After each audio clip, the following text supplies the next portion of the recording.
Hello बच्चों, कैसे हो आप सभी लोग? आराम से हो?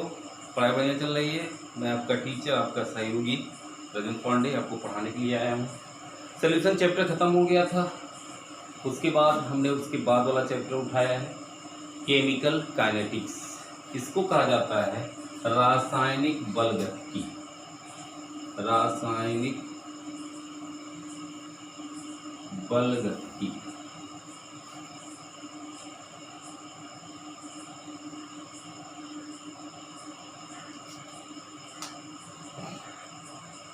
तो एक प्रकार का ये ब्रांच है, फिजिकल केमिस्ट्री या भौतिक रसायन का ये ब्रांच है, शाखा है। इसके अंतर्गत हम पढ़ते हैं रेट ऑफ रिएक्शन, दूसरा पढ़ते हैं फैक्टर, सॉरी हिंदी में लिख रहे हैं,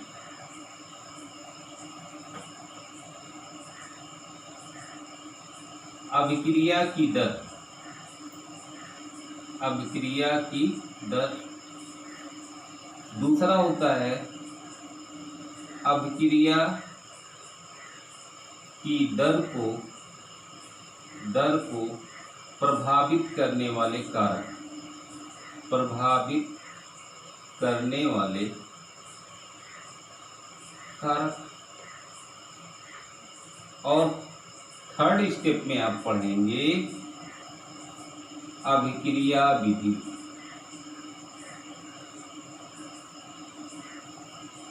मतलब रसायन विज्ञान की वह शाखा जिसमें अभिक्रिया की दर को प्रभावित करने वाले कारक और अभिक्रिया विधि का अध्ययन किया जाता है, उसे कहा जाता है रासायनिक बल गतिकी कहा जाता है। ये चैप्टर बहुत अच्छा चैप्टर है। आगे देखिए, अब पहले इसके सिलेबस के ऊपर हम डिस्कस करेंगे कि हम सबको पढ़ना क्या है।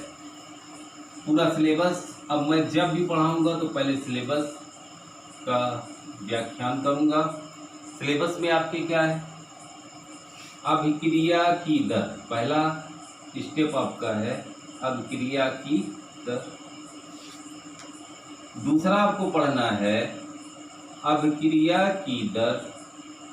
अभिक्रिया की दर को प्रभावित करने वाले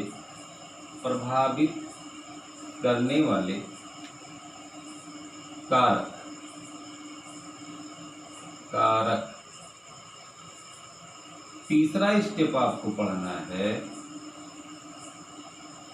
तो कारक में आप थोड़ा सा देखिए कौन से कारक हैं। एक तो होता है कारक में सांद्रता, दूसरा होता है ताप, तीसरा दाब वगैरह है, लेकिन हमको दो के बारे में पढ़ना है। सांद्रता और ताप, मतलब अभिक्रिया की दर को प्रभावित करने वाले कारक में सांद्रता और ताप के बारे में पढ़ना है। ताप के बारे में जब पढ़ा जाएगा तो इसी के ऊपर एक बढ़िया इक्वेशन है आर्हीनियस समीकरण पढ़ना है। और इसके ऊपर सांद्रता, ऑर्डर ऑफ रिएक्शन या अभिक्रिया की कोटि।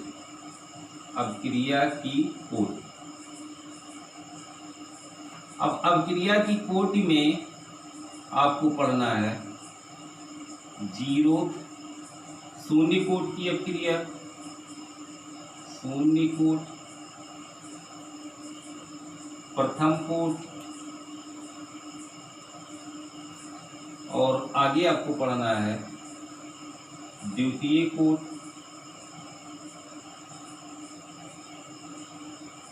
उसके आगे तृतीय कोटि।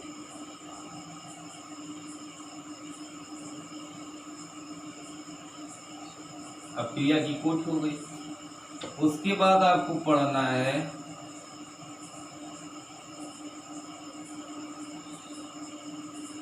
दर नियम, रेटला। दर नियम के बाद आपको पढ़ना है आणविकता, अभिक्रिया की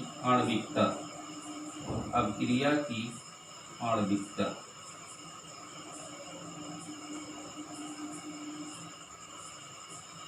अब क्रिया की आणविकता हो गई। अब क्रिया की आणविकता के बाद आपको पढ़ना है reaction mechanism.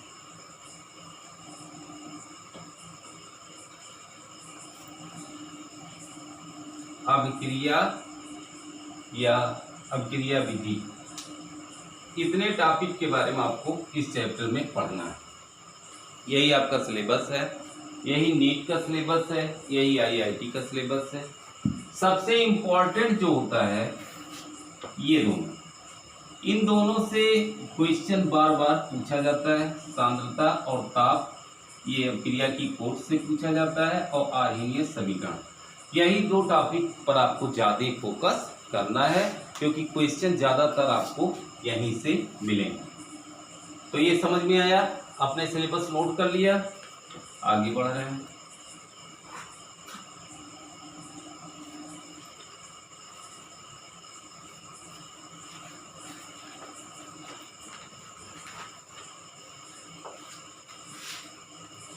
Rate of reaction, अभिक्रिया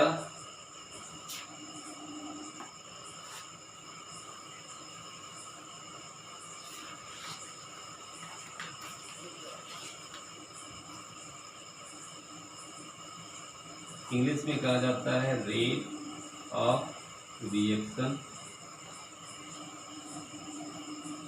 अभिक्रिया की दर, अभिक्रिया की दर।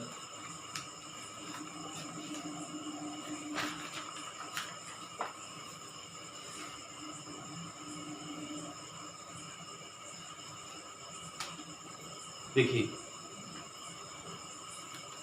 एकांक समय में अभिकारक या उत्पाद की सांद्रता में जो परिवर्तन होता है, एकांक समय में अभिक्रिया या उत्पाद के सांद्रता में जो परिवर्तन होता है, उसी को कहा जाता है अभिक्रिया की दर। क्या कहा जाता है? अभिक्रिया की दर।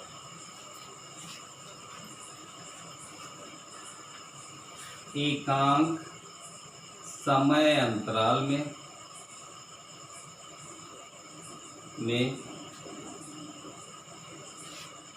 अभिक्रिया, अभिकारक एवं उत्पाद,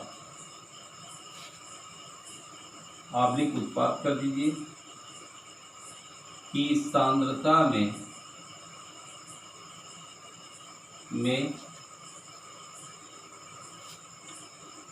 परिवर्तन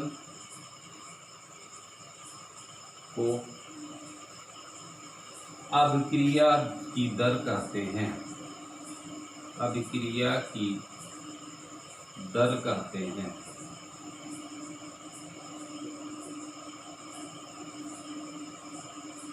एकांक समय अंतराल में अभिकारक आवलिक उत्पाद की सांद्रता में परिवर्तन को अभिक्रिया की दर कहते हैं। मतलब अभिकारक या उत्पाद की सांद्रता में जो परिवर्तन होता है, परिवर्तन होना मतलब घटे या बढ़ जाए। रिएक्शन होगा तो उत्पाद की सांद्रता क्या होगी? बढ़ेगी, और अभिकारक की सांद्रता क्या होगी? घटेगी। तो एकांक समय अंतराल में अभिकारक आवलिक उत्पाद की सांद्रता में परिवर्तन को अभिक्रिया की दर कहते हैं।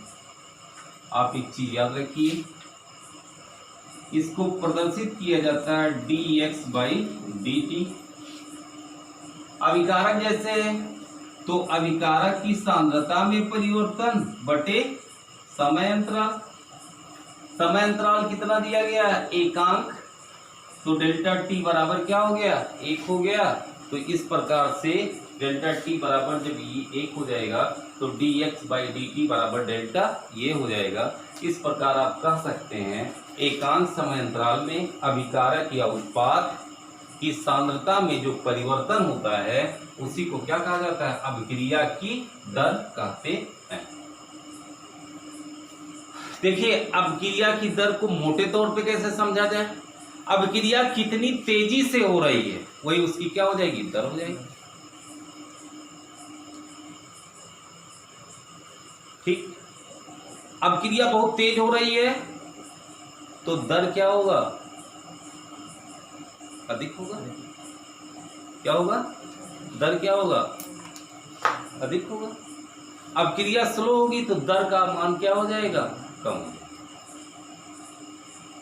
अब क्रिया तेज होगी तो डेल्टा टी की वैल्यू क्या होगी, कम होगी।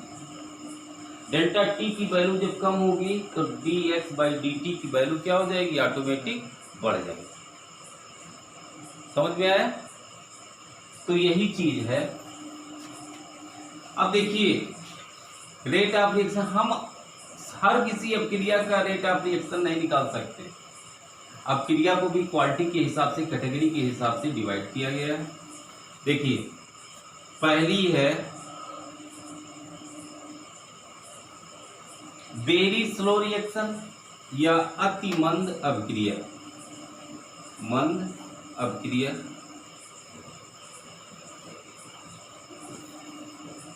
अति मंद अपक्रिया का अर्थ क्या हुआ कि वह अपक्रिया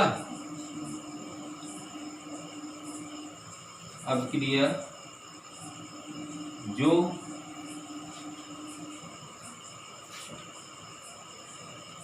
वर्षों या महीनों में पूर्ण होती है,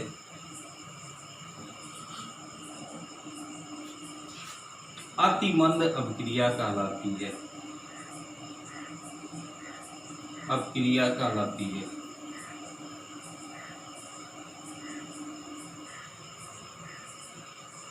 जैसे लोहे में जंग लगना, लोहे में जंग लगना। लोहे में जंग तुरंत नहीं लग जाता है, इसके लिए 6 महीना, 5 महीना, 4 महीने का समय लगता है। तो ये अपक्रिया क्या है, अति मंद अपक्रिया है। इसको भी हम केमिकल काइनेटिक्स, मतलब इसका रेट ऑफ रिएक्शन को हम लिख सकते हैं R, rate of reaction, R O R. तो इसके लिए आर ओ आर को हम डिफाइंड नहीं करेंगे। क्यों नहीं करेंगे, क्योंकि ये केमिस्ट्री है। केमिस्ट्री हर समय यही चाहती है कि कितना आसानी से कोई चीज पूरा हो जाए, कितने कम लागत में कोई चीज बन जाए। तो इंडस्ट्री में ऐसे रिएक्शन की कोई उपयोगिता नहीं है। कोई इंडस्ट्री ऐसे रिएक्शन को नहीं दोहराएगी कि जो कई महीने में या कई वर्षों में होते हैं। अतः इसको केमिकल काइनेटिक्स में इसकी कोई उपयोगिता नहीं। तो हम रेट ऑफ रिएक्शन ऐसी अपक्रिया का नहीं निकालेंगे। दूसरा है अति तीव्र अपक्रिया। अति तीव्र अपक्रिया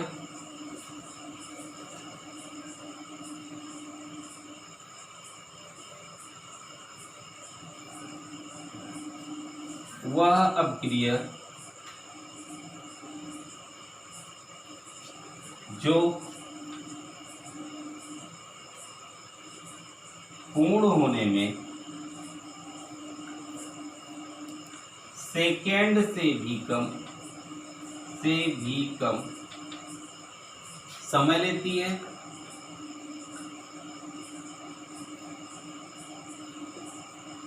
अति तीव्र अपक्रिया कहलाती है। जैसे NaCl,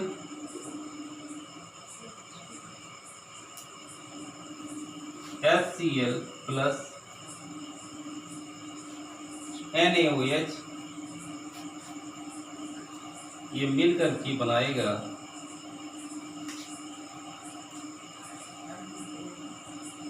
NaCl प्लस H2।